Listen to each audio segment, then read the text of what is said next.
आखिरकार अमेरिका ने अपने दूसरे बचे हुए एयरमैन को पहाड़ों में जो छुपा हुआ था 36 घंटे से, उसको रेस्क्यू कर लिया। बहुत अच्छा ऑपरेशन माना जाएगा। भले ही दुश्मन देश है, लेकिन जिसने काम अच्छा किया है तो माना तो जाएगा।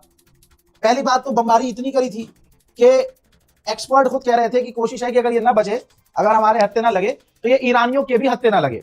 लेकिन 36 घंटे तक वो एयरमैन पहाड़ों में, ईरान के पहाड़ों में छुपा हुआ था, बाहर नहीं निकला था। लेकिन वो डायरेक्ट कांटेक्ट में भी था, वायरलेस से जुड़ा हुआ था और अपनी लोकेशन शेयर कर चुका था।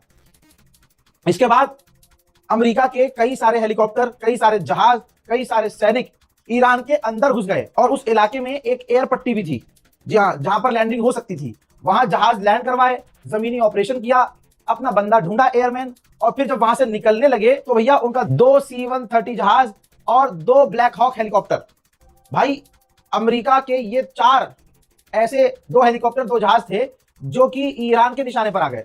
ईरान ने अंधाधुंध ताबड़तोड़ फायरिंग की और रॉकेट और मिसाइल भी दागे, जिसमें 2 जहाज और 2 हेलीकॉप्टर अमेरिका के तुरंत उसी जगह पर तबाह हो गए, रेगिस्तान में। अब जो मंजर है तबाही का, उनके जहाजों का और उनके हेलीकॉप्टर्स का, देख लीजिए।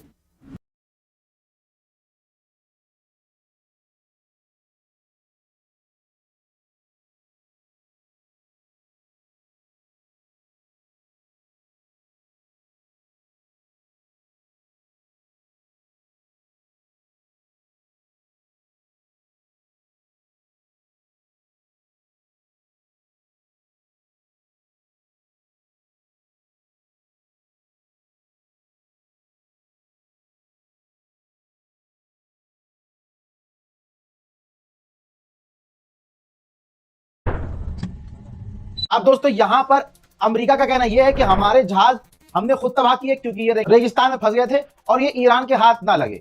हजरात, जबकि ऐसा कुछ नहीं है, क्योंकि अगर मलबा भी हाथ आ गया है तब भी ईरान के तो हत्थे लगी गया है।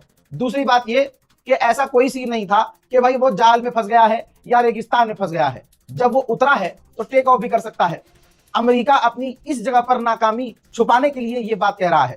ये भी बात जैसे बड़ी अजीबोगरीब है कि ईरान का अपने पहाड़ों पर कंट्रोल नहीं था। 36 घंटे में एक दूसरा देश आता है, घुसता है, पहाड़ों पर सर्च करता है और अपने बंदे को बचा कर ले जाता है। तो ईरान का यहाँ पर एक वीक पॉइंट दिखता है कि ईरान का अपने पहाड़ों पर इतना कंट्रोल नहीं है। तो जमीनी ऑपरेशन तो फिर हो सकता है अगर अमेरिका अपनी 10 गुना ताकत के साथ आ जाए। कई तरह के सवाल यहाँ पैदा हो जाते हैं। अब भैया हारे हुए को 35 दिन बाद एक उम्मीद की किरण दिखे अपनी तारीफ करने की, तो भाई वो पूरा एस्से नहीं लिख देगा। ये डोनाल्ड ट्रंप ने एस्से लिख दिया और इसमें कहा कि इतिहास का सबसे बड़ा ऑपरेशन था और इससे बड़ा ऑपरेशन अभी तक हुआ ही नहीं है, और ये बहुत बड़ी कामयाबी है कि हमारी फौज ने हमारे बंदे को दूसरे की सरजमीन से जिंदा और सही सलामत निकाल लिया। और भाई जितनी ये अपनी तारीफ कर सकता था, उस पैराग्राफ में, उस ट्वीट में अपनी तारीफ उसने की है। मेरे दोस्तों, अब तक का ये बड़ा ऑपरेशन इसलिए भी कहा जा रहा है, ये रिपोर्ट है, ये डेटा है जो मैंने पढ़ा है। डेटा के हिसाब से अब तक की सबसे बड़ी फोर्स फाइटर जेट, इसके अलावा जासूसी जहाज, helicopter, cyber force, special force, special commandos, यानी अमेरिका ने अपनी पूरी ताकत झोंकी थी। अमेरिका ने अपनी पूरी ताकत झोंकी थी, ये बात हकीकत है, और उसको कामयाबी भी मिली।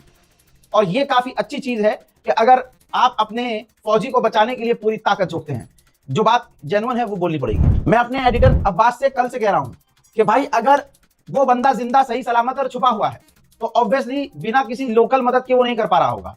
जरूर लोकल किसी ईरानी ने मदद की होगी जो उस गांव देहात में रहने वाला होगा। भाई उसने कह दिया होगा, भाई मैं आपको दूंगा $10 लाख, आप मुझे जिंदा और सही सलामत यहां से निकलने में मदद करो। क्यों नहीं करेगा कोई मदद भाई?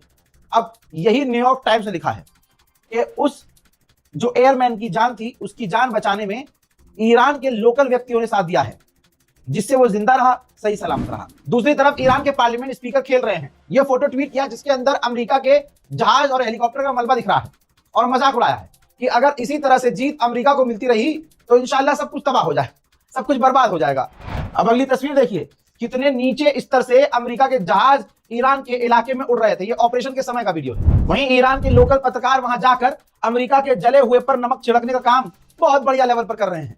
लोकल पत्रकारों ने दिखाया कि ईरान ने किस तरह से अमेरिका के बड़े बड़े जहाजों को, हेलीकॉप्टर्स को मारकर गिरा दिया है और सब कुछ जलकर राख हो चुका है। इस ऑपरेशन में ईरान को भी नुकसान हुआ है। अमेरिकी सेना के मुठभेड़ में, गोलीबारी और बमबारी में IRGC के 5 सैनिक भी मारे गए हैं। IRGC के स्पोक पर्सन ने मीडिया से कहा है, दुनिया से कहा आकर, कि हमने अमेरिका के जहाजों को और अमेरिका के हेलीकॉप्टर्स को मार गिराया है। वो हमारे निशाने पर थे, हमने काम कर दिखाया। सिर्फ यही नहीं दोस्तों, ईरान ने कुछ घंटे पहले एक अमेरिका का MQ-9 रीपर ड्रोन और एक इजराइल का हर्मीज ड्रोन, दोनों देशों के ड्रोन्स को मार गिराया है। दोस्तों अब बुरी खबर, CNN चैनल रिपोर्ट कर रहा है, अमेरिका का चैनल रिपोर्ट कर रहा है कि बीती रात ईरान पर जो बड़े हमले हुए हैं, और मैंने आपको दिखाया था कि कितने बड़े हमले हुए हैं, सबसे बड़े हमले हुए हैं।